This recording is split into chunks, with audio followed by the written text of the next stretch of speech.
Hello students, welcome to our online class. हम पढ़ रहे हैं political science of class 12th और हमने अपने इससे पहले वाले 3 पार्ट में चैप्टर 4 को कंप्लीट किया था। तो ये चैप्टर 4 का पार्ट 4 है और इस पार्ट 4 में हम अपने चैप्टर 4 के जो इम्पोर्टेंट कुछ क्वेश्चन हैं उन क्वेश्चन को कवर करेंगे। ठीक है, तो चैप्टर 4 था लिबर्टी एंड क्वालिटी। तो लिबर्टी एंड क्वालिटी से रिलेटेड जो भी क्वेश्चन है उन क्वेश्चन को हम सॉल्व करते हैं। तो चलिए स्टार्ट करते हैं आज का लेक्चर।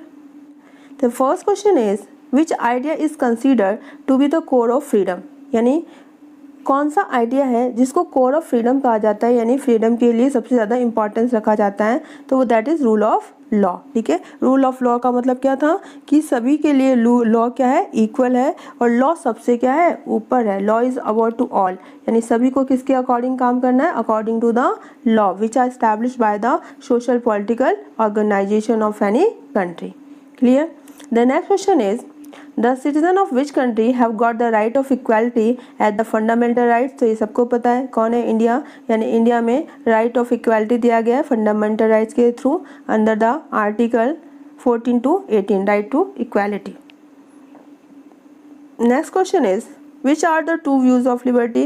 तो लिबर्टी के 2 व्यूज थे, एक पॉजिटिव एस्पेक्ट ऑफ लिबर्टी था, एक नेगेटिव एस्पेक्ट ऑफ लिबर्टी था। तो पॉजिटिव एस्पेक्ट ऑफ लिबर्टी का क्या मीनिंग था कि आज़ादी तो होनी चाहिए लेकिन उसके साथ उसमें क्या होना चाहिए, कुछ रिस्ट्रिक्शन होना चाहिए। क्यों होना चाहिए? क्योंकि तब रिस्ट्रिक्शन जब होगा तो इंसान अपने डेवलपमेंट के लिए काम करेगा लेकिन उससे वो काम नहीं करेगा जिससे कि दूसरे का क्या हो, लॉस हो। जबकि नेगेटिव एस्पेक्ट ऑफ लिबर्टी क्या कहता है कि ह्यूमन बीइंग पे किसी भी तरह का जो रिस्ट्रिक्शन है, जो बाउंडेशन है, वो नहीं होना चाहिए। और नेगेटिव एस्पेक्ट ऑफ लिबर्टी को जे.एस. मिल ने अपनी बुक किसमें किया है, ऑन लिबर्टी में डिस्क्राइब किया है। यानी जो जे.एस. मिल है वो किस तरह की लिबर्टी को सपोर्ट करते हैं, नेगेटिव एस्पेक्ट ऑफ लिबर्टी को। Clear? Further right Tilak slogan in relation of independence, यानी इंडिपेंडेंस से रिगार्डिंग तिलक का स्लोगन क्या है। तो ये बहुत ही इंपॉर्टेंट है, जो हम बचपन से पढ़ते आ रहे हैं कि freedom is my birth right and I shall have it, कि स्वतंत्रता मेरा जन्म सिद्ध अधिकार है, यानी जन्म ही मेरा इसीलिए हुआ है कि मैं क्या रहूँ, स्वतंत्र रहूँ, and I shall have it, मैं इसे लेकर रहूँगा।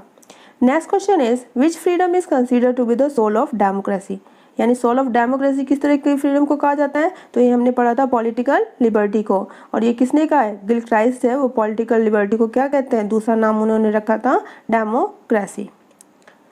The next one is what do you mean by equality of opportunity? तो सिंपल एज द नेम विशेष, जैसे नाम इसका है कि आपको क्या होना चाहिए, इक्वल अपॉर्चुनिटी होनी चाहिए किसी भी स्टेट या सोसाइटी में, ताकि ईच एंड एवरी सिटीजन है वो अपना क्या कर सके, अपना डेवलपमेंट कर सके। ठीक है, यानी आपको, हमको, सबको इक्वल अपॉर्चुनिटी मिलेगी तभी तो हम अपना डेवलपमेंट कर पाएंगे। ठीक है, तो इक्वालिटी ऑफ अपॉर्चुनिटी यानी अवसर की समानता, सबको समान अपॉर्चुनिटी मिले ताकि सब अपने आप को डेवलप कर पाए। विच इक्वालिटी लैक्स इन कैपिटलिस्ट कंट्रीज? तो इकोनॉमिक इक्वालिटी, इकोनॉमिक इक्वालिटी नहीं होती है। क्यों? क्योंकि वहाँ पे जो है वो कैपिटलिस्ट कंट्रीज़ में ज़्यादा से ज़्यादा जो प्रॉफिट है उसको अर्न करने के लिए काम किया जाता है। तो इसमें 2 क्लास बन जाती है, एक होती है रिच क्लास और दूसरी होती है पुअर क्लास। तो जब 2 क्लास बन जाएगी तो सोसाइटी में क्या नहीं होगा, इकोनॉमिक इक्वालिटी नहीं होगी। ठीक है, उसकी क्या होगी, कमी होगी। The next question is liberty means complete absence of prohibition and control. Who said it? And liberty का मतलब है complete absence of prohibition and control, किसी भी तरह की कोई भी प्रोहिबिशन, कोई भी रुकावट या नियंत्रण नहीं होना चाहिए। तो ये किसने कहा है, थॉमस हॉब्स ने। अब आप मुझे बताएंगे कि थॉमस हॉब्स की ने जो बुक लिखी थी उसका नाम क्या है, और यदि आप ये वीडियो बहुत अच्छे से देखें और इससे पहले वाले यदि रिगार्डिंग पॉलिटिकल साइंस के वीडियो भी आपने देखे हैं और नहीं देखे हैं तो आप प्लेलिस्ट में जाके देख सकते हैं। तो हॉब्स की जो बुक है उसका नाम आपको बताना है कमेंट बॉक्स में लिख के, और यदि आपको ये वीडियो बहुत पसंद आ रहा हो तो please like, share and subscribe. The next question is state should not interfere in personal affairs. Who said it? यानी स्टेट को किसी भी पर्सन के पर्सनल अफेयर्स में इंटरफेयर नहीं करना चाहिए, ये किसने कहा? तो ये कहा था जे.एस. मिल ने। तो जे.एस. मिल की बुक का नाम क्या है, ऑन लिबर्टी। और जे.एस. मिल किस तरह की लिबर्टी को सपोर्ट करते हैं? तो नेगेटिव एस्पेक्ट ऑफ लिबर्टी को। It mean there should be no restriction on the persons. The next one is what are the main obstacle in the way of freedom? यानी freedom के लिए, आज़ादी के लिए जो मेन ऑब्स्टेकल है, बाधाएं क्या है? तो लैक ऑफ एजुकेशन, यानी लोग एजुकेटेड नहीं होते तो उन्हें पता ही नहीं रहती है कि उनकी फ्रीडम क्या है। या फिर पॉवर्टी है, गरीबी है, वो इतने लोग इतने ज़्यादा गरीब हैं कि वो पैसा लेने के लिए या अपनी नीड्स को फुलफ़िल करने के लिए किसी भी तरह का काम करने के लिए तैयार हो जाते हैं, चाहे उन्हें उसकी फ्रीडम के अगेंस्ट में ही क्यों ना मिल रहा हो। और नेक्स्ट इज टेररिज्म, कई बार टेरर के डर से भी लोग फ्रीडम को सपोर्ट नहीं करते हैं। The next question is, in absence of which equality all other equalities are considered meaningless, यानी कौन सी इक्वालिटी नहीं होगी जिसके कारण से दूसरी जो इक्वालिटीज़ है, यानी टाइप्स ऑफ इक्वालिटीज़ जब हमने पढ़ा था तो उसमें डिफरेंट टाइप्स ऑफ इक्वालिटी थी, तो ऐसी कौन सी इक्वालिटी है जो नहीं होने पे बाकी जो इक्वालिटी है वो अपने आप क्या हो जाती है, मीनिंगलेस। तो सबसे इसका जो आंसर है वो क्या है, इकोनॉमिक इक्वालिटीज़। इट मीन्स यदि इकोनॉमिक इक्वालिटीज़ नहीं है, सबको यदि इकोनॉमी के लिए यानी equal work status of work नहीं है, सबको समान काम करने का स्टेटस नहीं है, अपॉर्चुनिटी नहीं है, तो सारी जो इक्वालिटीज़ है वो क्या है, meaningless. What is the conserving elements of freedom, तो रूल ऑफ लॉ, पहले भी हमने देखा कि solution of liberty, and liberty का सॉल्यूशन इक्वालिटी है, तो Peter Pollard.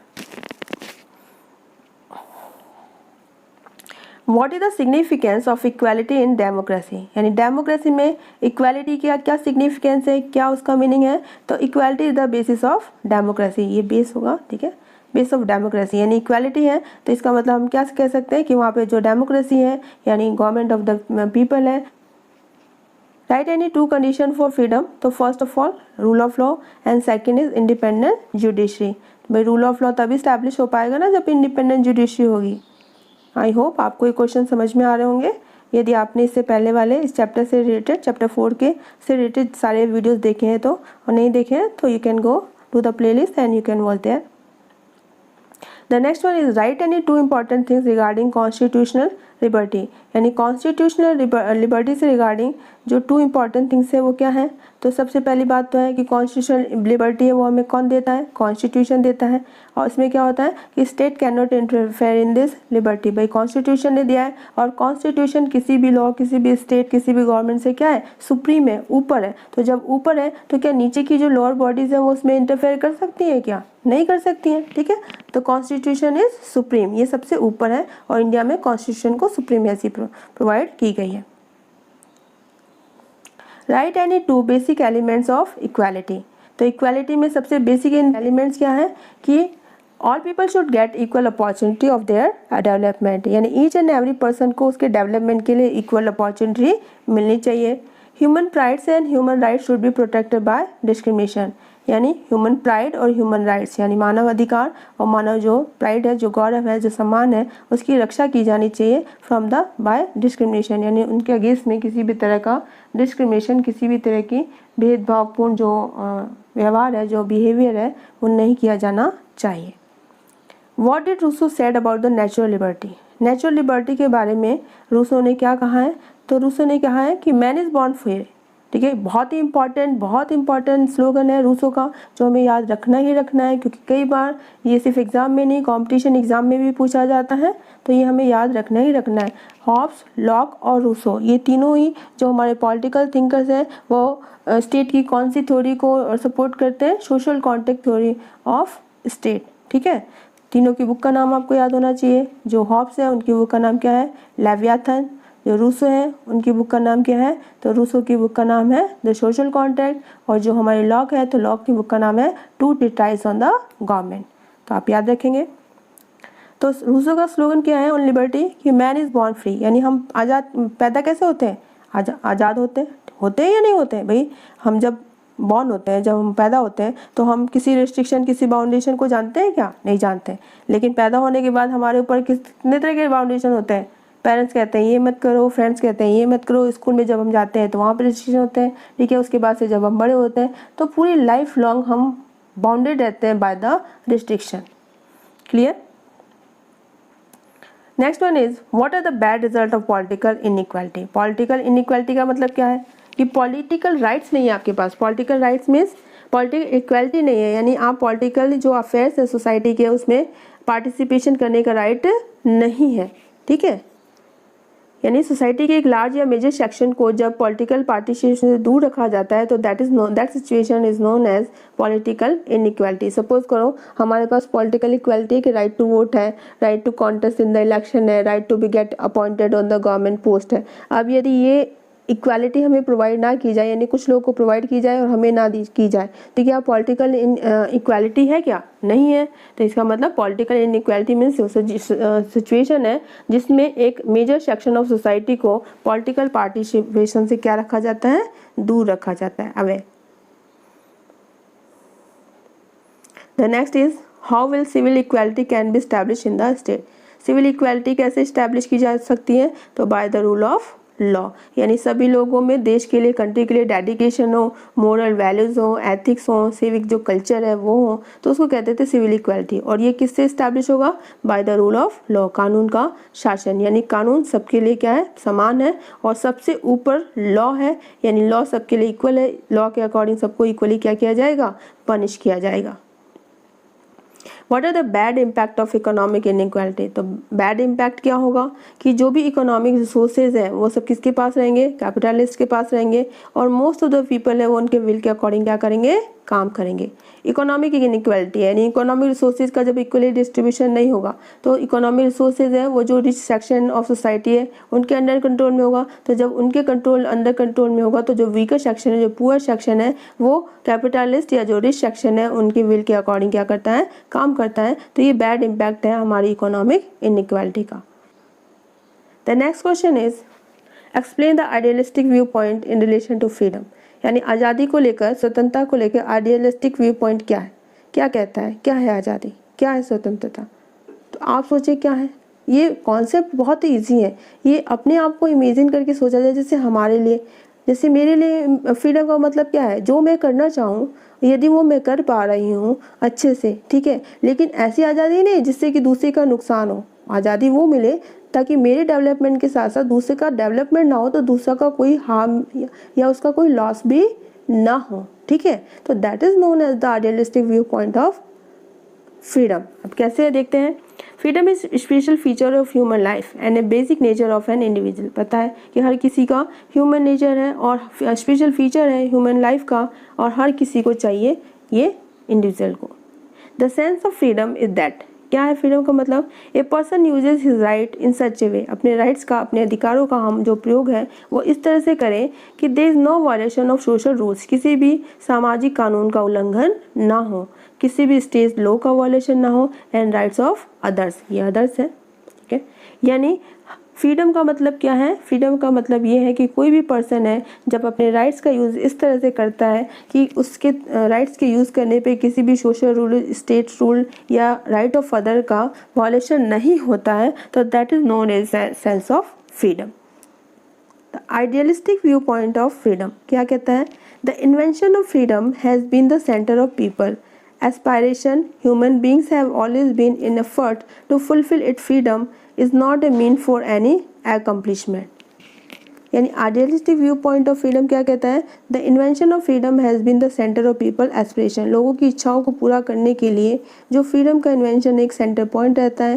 Human beings have always been in efforts to fulfil it freedom, और ह्यूमन बींग्स हमेशा ये कोशिश करता है कि वो इस फ्रीडम को क्या करे? फुलफिल करे। तो ये करने के लिए एफर्ट करता है। Is not a mean for any accomplish, ये एक मीन नहीं है, ठीक है, ये मीन नहीं है, साधन नहीं है फ्रीडम, इट्स ए गोल, ठीक है। और इसे अचीव करने के लिए जो ह्यूमन बीइंग है वो लाइफ लॉन्ग क्या करता है? एफर्ट्स करता है। Freedom is not a mean, it is a goal, ठीक है, ये गोल है तो to which any person try to obtain, ठीक है, जिसको पाना चाहते हैं हम। आज़ादी हर कोई पाना चाहता है, हर कोई चाहता है कि अपने विश के अकॉर्डिंग, अपने जो भी कैपेबिलिटीज़ है उसके अकॉर्डिंग क्या करे? काम करे। In order to attain this accomplishment, human has been ready to render the supreme sacrifice of life. और अपनी इस इच्छा को पूरा करने के लिए, accomplish करने के लिए ह्यूमन बीइंग है ready to render the supreme sacrifice of life, यानी अपने जीवन को सेक्रीफाइस करने के लिए भी तैयार रहता है। कैसे रहता है? जैसे हम अपना नेशनल मूवमेंट देखते हैं, तो नेशनल मूवमेंट में हमें क्या चाहिए था? आज़ादी चाहिए थी। किससे चाहिए थी? ब्रिटिश से चाहिए थी। तो क्या वहाँ पे हमने अपनी लाइफ के बारे में सोचा कि हमें मरना नहीं है चाहे से हम गुलाम बने रहे? जी नहीं।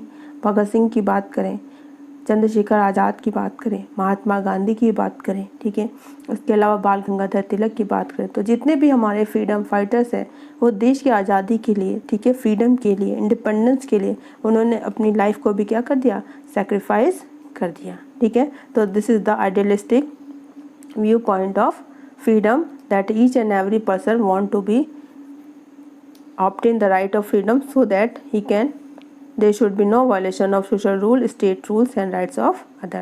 इन दूसरों का नुकसान नहीं करना है, लेकिन हमें क्या चाहिए, आज़ादी। तो स्टूडेंट्स ये था हमारा यूनिट फर्स्ट का चैप्टर 4 लिबर्टी एंड इक्वालिटी से रिलेटेड क्वेश्चन। और इसी के साथ हमने यूनिट फर्स्ट के चारों जो चैप्टर हैं वो कंप्लीट कर लिए हैं। Regarding the concept of justice chapter first, regarding the concept of power, authority and legitimacy chapter 2, regarding the concept of religion chapter 3 and regarding the concept of liberty and equality chapter 4। अब मैं चाहूँगी कि इन चारों chapter के concept को आप अच्छे से समझें और अपने आने वाले लेक्चर में हम इन यूनिट फर्स्ट के 4 चैप्टर्स से रिलेटेड जितने भी प्रीवियस ईयर में बोर्ड क्वेश्चन आए हैं उसके लिए एक मॉक टेस्ट या एक वर्कशीट है वो मैं तैयार करूँगी, ताकि आप उसको सॉल्व करें और ज़्यादा से ज़्यादा रिवाइज करें ताकि बोर्ड में आपके अच्छे मार्क्स आएँ। तो आपको ये वीडियो अच्छा लगा हो तो please like, share and subscribe. मिलते हैं हमारी नेक्स्ट ऑनलाइन क्लास में। Thank you very much.